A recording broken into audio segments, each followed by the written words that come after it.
Saya Isradi Sainal, Rektor Unipak Balikpapan sekaligus Ketua Komisi 2 Dewan K3 Nasional. Ini ketemu dengan Pak Dirjen, Prof. Nisam. Nah, ini terkait peringatan Bulan K3 Nasional 12 Januari 2022.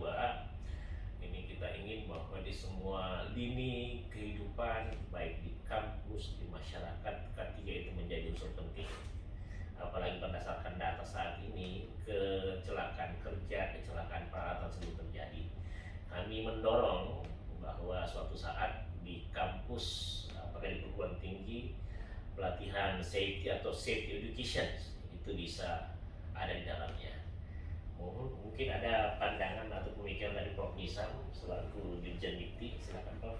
Baik, terima kasih Pak Isradi. Jadi saya rasa ini sangat penting ya, bahwa terutama di bidang-bidang eksakta dan engineering, karena sebagai seorang sarjana teknik nantinya dari orang mahasiswa yang sedang studi ya, ini salah satu tugas kita adalah melindungi masyarakat ya, infrastruktur yang kita bangun, pabrik yang kita desain, segala sarana prasarana yang diciptakan oleh para insinyur ini pada dasarnya adalah untuk keselamatan manusia ya.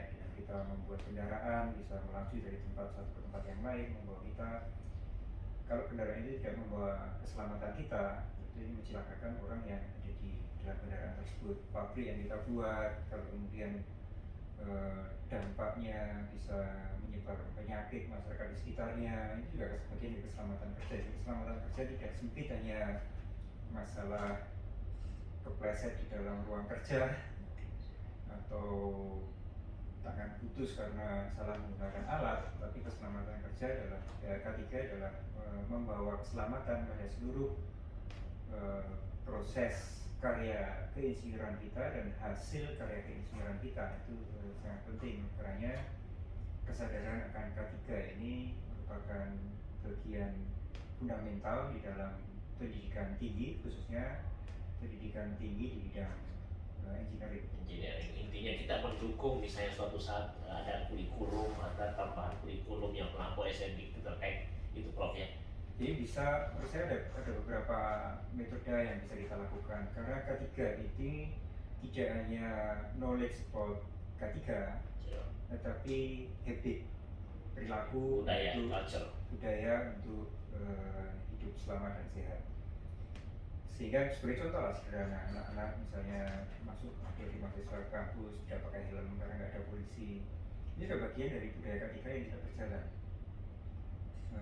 Naik tangga sembarangan, mendahului teman di tangga dan sebagainya, itu bagian dari K3.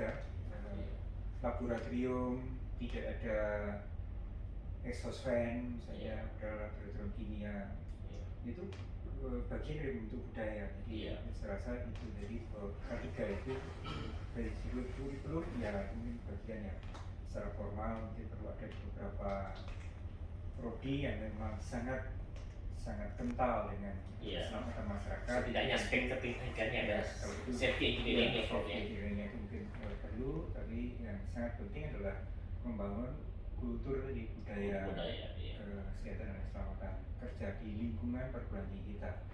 Kemudian untuk membangun kompetensi mahasiswa sendiri, selain melalui kurikulum, bisa juga melalui pelatihan-pelatihan. Jadi tidak harus membebani kurikulum, tapi apalagi dengan program MDKM itu bisa menjadi satu paket program di mana mahasiswa nanti mengambil katakanlah 20 SKS khusus training tentang K3, terus dia certified sebagai K3 level apa saya nggak tahu. Itu sangat baik untuk dikembangkan di bagian dari MDKM. Jadi mendapatkan kompetensi meskipun tidak ada dalam kurikulumnya, menjadi bagian dari kesarjanaan dia 20 SKS dalam bentuk sertifikasi K3. Ini tentu laku kan nanti ketika mereka menjadi insinyur sipil sekaligus punya sertifikasi K3 insinyur arsitek, punya K3 insinyur geologi, punya K3. Demikian Pak. Siap Prof. Ya, jadi kan terkait dengan K3 itu kan kami punya D4 K3. Jadi memang jadi dosen-dosennya macam-macam Prof. Ada yang insinyur sipil, ada yang insinyur kapal, tergantung misalnya keselamatan pelayaran kapal, insinyur keselamatan mekanik. Nah, ini yang kita mau dorong. Jadi kami juga sudah koordinasi dengan Lamtek. Itu akan Lamtek TKL, Lamtek ya kan akreditasi. Nah, kami akan mendorong juga IADI. Nah, ini mungkin memang terkait K3 ini kan macam-macam. Kalau bicara K3 UI kan di bawah FKM, ya kan. UNAID di bawah FKM, yang lain di bawah FKM. Nah, kalau kami kebetulan general, karena kan masalah keselamatan kerja itu kan peralatan yang mesti bagus itu, karena misalnya berkaitan ditimbun ada korosi saja itu bisa makanya kami khususnya Pak Dirjen itu memang kita sama-sama menginisiasi bagaimana safety engineering itu bisa kita lakukan. Kemarin sebenarnya kita mendirikan Persatuan Insinyur Keselamatan Indonesia. Hanya semua kata-kata insinyur sudah tidak boleh dipakai karena sudah dipakai.